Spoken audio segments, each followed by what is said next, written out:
everyone. Welcome to the second episode of From Dust to Verdict. I'm your host, James Nevin, from the law firm of Brayton Purcell LLP. This podcast is dedicated to the epidemic of accelerated silicosis in artificial stone countertop fabrication workers.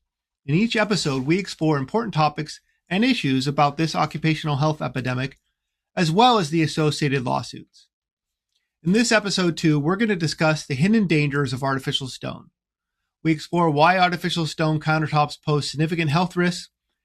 We'll discuss the composition of artificial stone and how the fabrication process releases harmful silica when fabricating artificial stone as compared to natural stone. So to understand the hidden dangers of artificial stone, we first have to understand what exactly is artificial stone. So artificial stone, also known as quartz or engineered, composite, synthetic, and similar names, is essentially a stone slab that looks just like a natural stone slab. So it might look like granite or marble or slate or porcelain, but artificial stone is very much artificial. It's not a natural stone that's quarried or chiseled out of the ground. Artificial stone slab typically contains 90 to 95% silica, and it's crystalline silica. And unlike natural stone, this is a much higher silica content. So granite, for example, is typically 45% silica. Slate might be 30%. Porcelain, for example, is only 15% silica or less. Marble is often only 3% silica. Limestone, 2% silica. So most natural stone has significantly less silica than artificial stone. Additionally, the silica that is in natural stone is significantly larger, essentially huge, compared to the nano-sized silica that's in artificial stone. And the reason for that is the silica in artificial stone comes from quartz, which is a rock. It is mined out of the ground, but it's not added to the artificial stone in its natural mined state. Before it is added to artificial stone, it is intentionally crushed and pulverized. And so that the effect of that is the silica in artificial stone, in addition to being extremely high content of the stone, it's nano-sized, very, very, very small. Additionally, the other 5 to 10% of the constituents of artificial stone are essentially metals and other toxins that produce VOCs, or volatile organic compounds. So essentially, the entire ingredients in artificial stone are all toxic materials. The artificial stone is made into a slab. And so the end result of the artificial stone slab manufacturing process is a large rectangular stone slab that looks the same as a natural stone slab that is quarried and chiseled out of the ground. But with both natural stone and artificial stone, the process does not stop there. We don't just take a large rectangular artificial stone slab and put it on the top of our kitchen and bathroom countertops. So before the stone can be installed in a kitchen or bathroom, it has to be fabricated. And whether it's natural stone or artificial stone, it has this fabrication step. And so for many, many decades before artificial stone was even invented, natural stone slabs, after they were delivered from the quarries, would go to fabrication shops where they would be cut and polished and ground and drilled to the appropriate size and dimension of the eventual countertop that they're going to be installed on, and space for the sink, for example, holes for the plumbing, or nice smooth edges for all the edges. So that fabrication process has existed for many decades, and it worked fine with natural stone. A typical natural stone fabrication worker might wear N95 dust mask, or they might wear no mask at all. They might use wet equipment, or they might use dry equipment. And the end result is most natural stone workers could fabricate using any of those methods or not throughout their whole career, and typically they would not develop any sort of disease. Because artificial stone was then introduced into the market, into the same existing fabrication process. And the artificial stone slab manufacturers and suppliers allegedly introduced this product into the fabrication market without any warnings, without any special training, without any acknowledgement that artificial stone is in fact different than natural stone. And it's different to the fabricators because of the high content silica, because of the nano size of the silica, and because of the other toxins that are included in the artificial stone. The end result of that is when fabricating artificial stone rather than natural stone, the fabrication workers are exposed then to an extremely high level of nano-sized silica fibers and other toxins that they then breathe in. Now, studies from OSHA, from NIOSH, which is the scientific wing of OSHA, the organizations that we have federally to protect workers in the workplace, and Cal-OSHA, which is the California version of OSHA, and every state has their version of OSHA. And say, for example, studies at Georgia Tech, studies out of Australia from Safe Work Australia and other organizations, medical organizations in Australia, essentially studies from all over the world, including actually most recently studies funded by the Natural Stone Institute and the ISFA, the International Service Fabricators Association. Both of them are lobby organizations funded by the artificial stone manufacturers and suppliers. A recent study from them out of Yale came to the same conclusion as the studies from NIOSH and Georgia Tech and Australia, which, in short, what the scientists have found that when a fabrication worker is fabricating artificial stone, if they're using dry methods, the levels of dust that they're breathing in are in extreme excess of the OSHA PELs.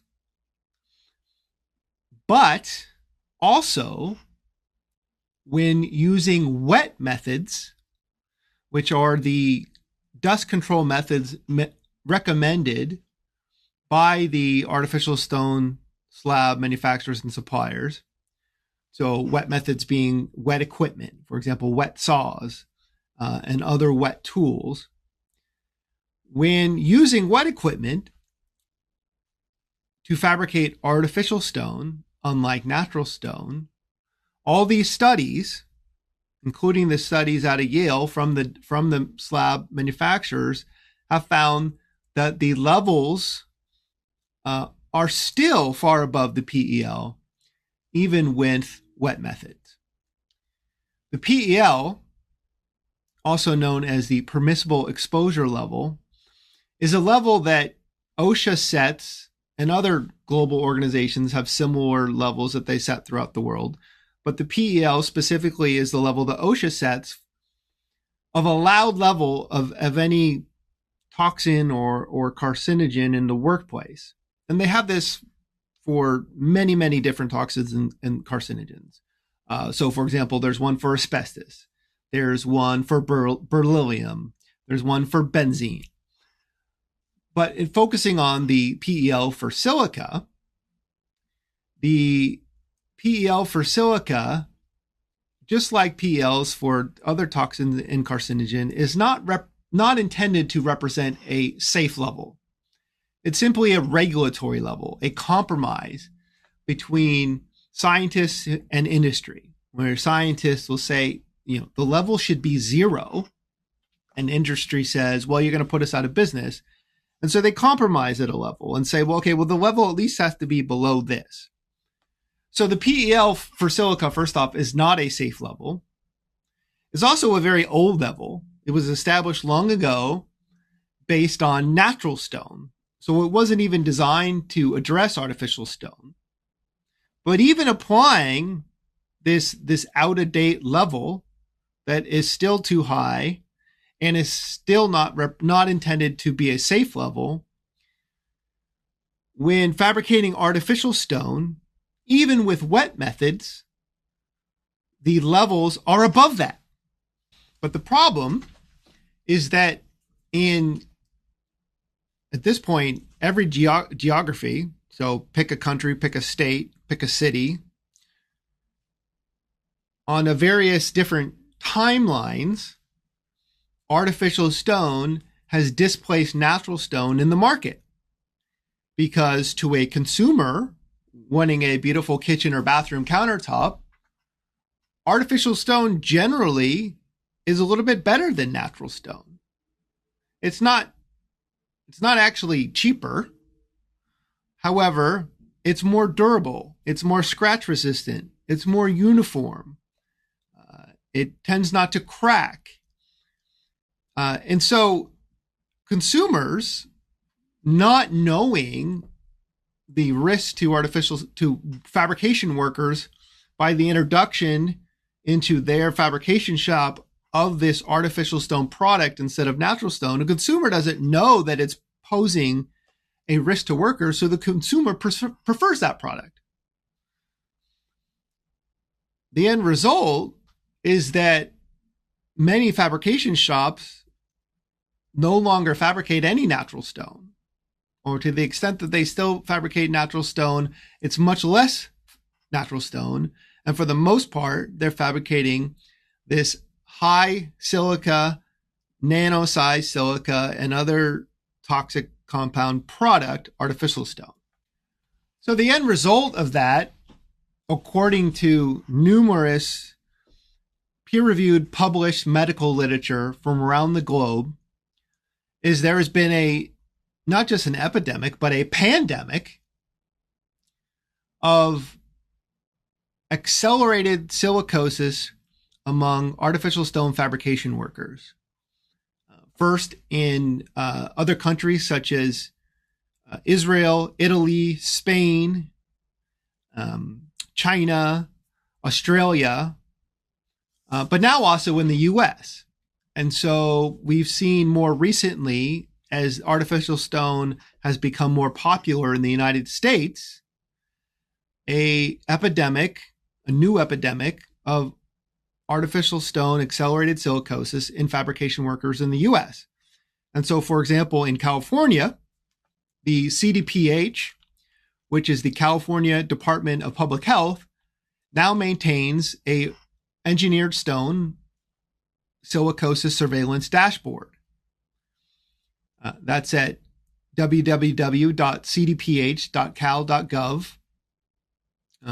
Under their programs section, you can get to their surveillance dashboard, or you could simply just Google CDPH silicosis dashboard, and you'll see this dashboard, and they update it weekly. And so currently, the California Department of Public Health, for example, has tracked, just in the last few years, 327 confirmed silicosis cases among artificial stone fabrication workers in California. Of those, 17 have died. They are very young workers. The median age is 46. Most of the workers are male. In California, 98% of the workers with silicosis have been Latino. 35 have received lung transplants. 26 are waiting for a lung transplant. And 6 have been found not eligible for a lung transplant. This is a problem that is especially seen in Los Angeles County, but is seen in numerous other counties as well. So in later episodes of From Dust to Verdict, we'll explore in more detail what exactly is artificial stone accelerated silicosis and how is it different from traditional silicosis. And we'll explore other diseases that artificial stone fabrication causes. And we'll explore methods of how to try to prevent the disease, how to treat the disease, and available remedies via lawsuits. So once again, I'm your host, James Nevin, from the law firm of Brayton Purcell LLP.